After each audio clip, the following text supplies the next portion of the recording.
lastima un pie, se abre, se corta, empieza el sangrado. Inmediatamente Mikao Usui se sujeta el pie con las manos y deja de sangrar de manera inmediata. Y ese fue considerado y ha sido considerado dentro del Reiki como el primer milagro de Usui. Posteriormente sigue bajando y llega a un restaurante y pide un desayuno japonés. Y a pesar de que pues el señor del restaurante le aconsejó que no lo hiciera por todo el tiempo que llevaba en meditación, pues Usui comió sin ningún problema y no sufrió ni el más mínimo percance. Entonces eso lo tiene considerado como el segundo milagro de Usui. Pidió un gran desayuno pues japonés y no sufrió ningún percance. Para pagar la cuenta, Mikao Usui se acercó y curó de un dolor de muelas a la hija del restaurantero, y ese fue considerado como su tercer milagro. Después de esta situación que Mikao Usui detectó que ya podía empezar a sanar a las personas, Mikao Usui se fue a los barrios más bajos de Tokio, a los barrios más pobres de Tokio, y empezó a sanar a las personas. Sin embargo, pues Mikao Usui se dio cuenta que cada vez empezaban a regresar los mismos rostros. Veía rostros conocidos, se daba cuenta que los mismos mendigos pues estaban regresando, y Mikao Usui les preguntaba y les decía: bueno, si ya te sané, si ya sanaste, ¿por qué sigues de mendigo? ¿Por qué no trabajas? Y entonces Mikao Usui le respondieron, a Mikao Usui, que pues trabajar era muy tedioso, que era más fácil seguir llevando una vida de mendigos. Entonces Mikao Usui se sintió muy, vamos a decirlo así, muy lastimado, ¿okay? Tuvo una pena profunda, se sintió muy lastimado, porque él entendió que había ayudado a sanar el cuerpo físico de las personas, pero se le había olvidado un punto muy importante, que era el punto de la gratitud. Había olvidado enseñarle a los mendigos el valor de la gratitud, y a partir de ahí pues estableció algunas normas. Esas normas pues obviamente las vemos mientras estudiamos lo que es la terapia de Reiki. De ahí pues bueno, se fundó lo que es la escuela de Reiki. Vemos ya parte de lo que hizo Mikao Usui, y de ahí se fue redistribuyendo en Japón. Empezó a tener diversos discípulos. Mikao Usui empezó a reclutar gente para hacerlos sus discípulos, y de ahí salió una persona una persona llamada Ayashi, de apellido Ayashi, y esta persona pues continúa el legado de Usui en Japón. Cuando llega Reiki a Occidente, fue a través de otra persona llamada Hawayo Takata. Hawayo Takata era una hawaiana de origen japonés que pues tras cierta forma de vida, cierto trabajo, pues se enfermó, y ella regresó a Japón para ser atendida por un tumor en el corazón.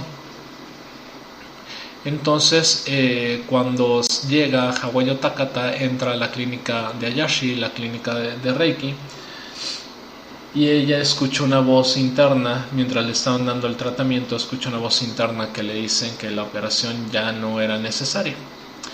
Le hicieron otros análisis y habían detectado que pues el tumor había desaparecido. Hawayo Takata se sintió asombrada por este hecho y regresó a la escuela de Ayashi con la intención de aprender esa técnica. Ella sentía el calor en las manos de los terapeutas, y ella al principio pensaba pues que había algún motor o algo por ahí que estaba provocando que esas personas se sintieran o tuvieran ese calor en sus manos. Entonces pues obviamente se sintió asombrada, llegó, pidió ser alumna, logró ser alumna. Después de más o menos 21 años, ella se convierte en maestra de Reiki y regresa a Occidente, al continente americano, a comenzar a redistribuir esta técnica y empezar a enseñar a personas por acá.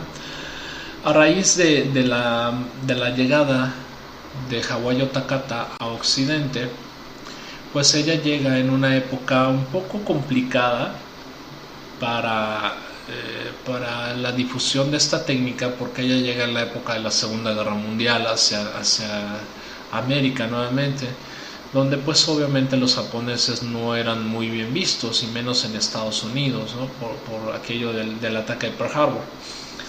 Entonces, para abrir un poco de espacio y que no se viera limitada la enseñanza de Hawayo Takata en Occidente, Hawayo Takata decide quitar toda la parte de la enseñanza espiritual directa que se llevaba o que se acostumbraba en Japón, incluyendo lo que es el mismo Qigong. Decide quitar esta parte, unifica los 3 primeros niveles del sistema de Reiki, los unifica en un mismo nivel, porque originalmente Reiki estaba compuesto de 6 niveles de enseñanza, 6 niveles de aprendizaje. Entonces Hawayo Takata decide compactarlos y reúne los 3 primeros niveles en un solo nivel, y le pone algunas limitantes. Algunas de estas limitantes era que pues no podías recibir Reiki si estabas embarazada, no podías recibir Reiki si tenías marcapasos o alguna pila cardíaca, no podías recibir Reiki si acababas de tener alguna fractura, no podías recibir Reiki si estabas en medio de una operación, de una intervención quirúrgica, no podías recibir Reiki, pues en muchas otras circunstancias. Prácticamente era como que Reiki estaba para las personas sanas, casi. Entonces eso limitó durante mucho tiempo el crecimiento de Reiki. ¿Por qué? Pues porque muchas personas no la pueden utilizar. Sin embargo, con la práctica, muchos maestros nos hemos dado cuenta que todas esas limitantes no tienen ningún sentido. Nosotros no podemos hacer que un hueso solde mal. Si tú acabas de tener una fractura, estoy dándote un poco de Reiki para mitigar el dolor, Reiki no va a hacer obviamente que ese hueso se solde de manera inmediata, quedando mal soldado, ¿okay? Ni tampoco va a frenar o a desactivar una pila cardíaca, ni mucho menos. Tampoco afecta directamente a un niño cuando está en el vientre de su madre. La práctica nos ha descubierto que pues todas esas limitantes no tienen validez. Podemos entender que Hawayo Takata las pudo haber puesto precisamente por esa limitante que tuvo. Entonces, a manera general, Reiki así fue como empezó a redistribuirse en todo lo que es Occidente, lo que empezó a redistribuirse en Japón. Y actualmente hay muchos países, tanto en Europa como en América, que ya utilizan Reiki dentro de hospitales. Hay hospitales, por ejemplo, en Argentina, que tienen áreas específicas para tratamientos con Reiki.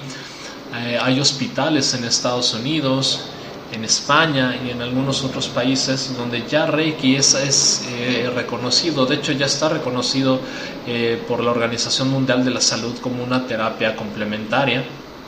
Muchos hospitales, como les repito, en otros países ya han comenzado a tener áreas específicas para tratamiento con Reiki, porque han detectado que más allá del efecto placebo, las personas que reciben un tratamiento de Reiki, por ejemplo, tienen muchos beneficios. Incluso personas con cáncer tienen efectos menos agresivos después de recibir radiación o después de recibir una quimioterapia. Los efectos secundarios se reducen mucho cuando se recibe la terapia Reiki.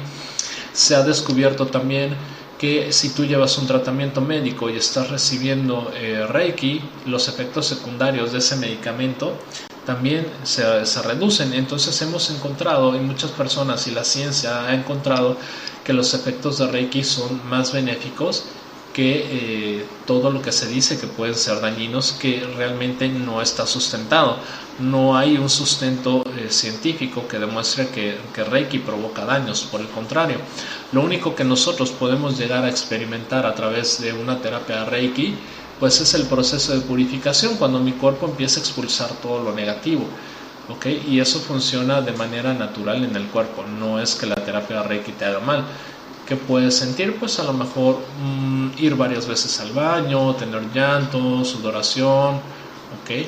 O puedes experimentar ese proceso de sanación de manera emocional, sentirte muy alegre o sentirte triste o sentirte enojado.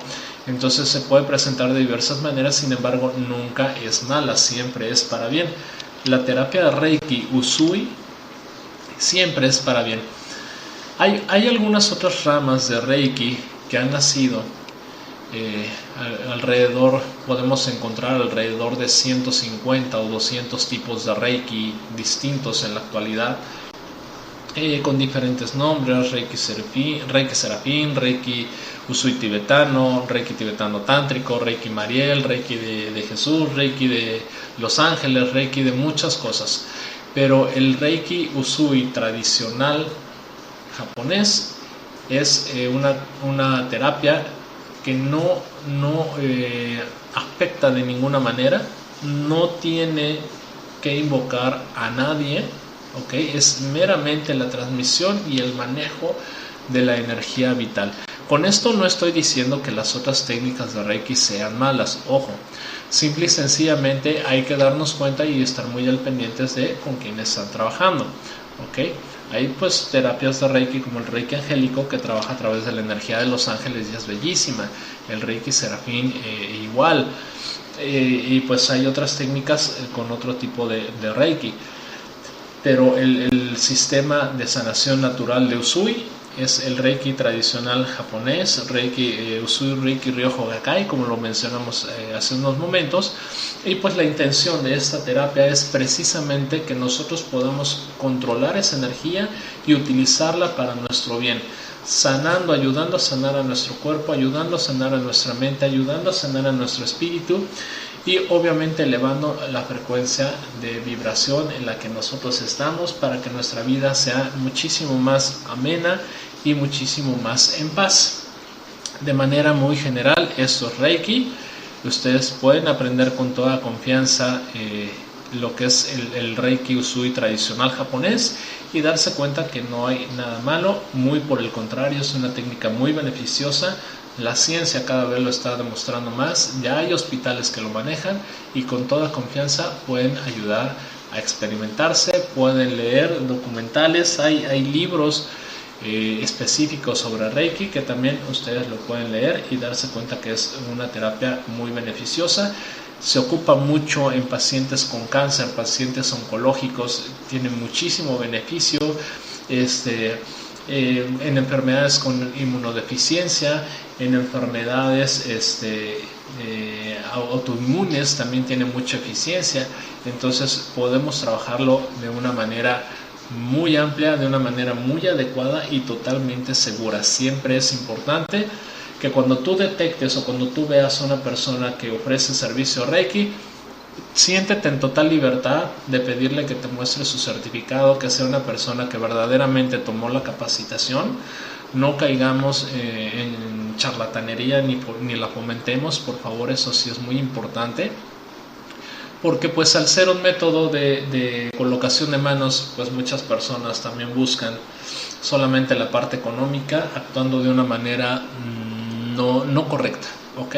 Entonces siéntete en total libertad de decirle al terapeuta Reiki con el que vas a ir: oye, muéstrame por favor tu certificado, muéstrame con quién estudiaste, para que pues tú te des cuenta si verdaderamente es un terapeuta que está transmitiendo la energía de Reiki. Y bueno, vamos a mencionar algunos saludos que nos mandaron por aquí. Berenice, saludos, buenas noches Berenice. También Luz María nos dice: el Reiki es una terapia muy efectiva. Claro que sí, es bastante efectiva.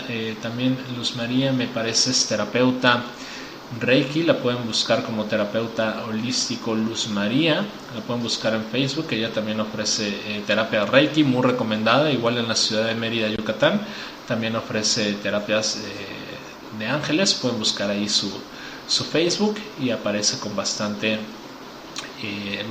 opciones para que ustedes puedan sanar. De igual manera, nos está saludando también por acá Lizzy León. Muchísimas gracias, Lizzy. Nos dice todo el éxito del mundo. Muchísimas gracias. Y bueno, pueden también encontrarnos, como les repito,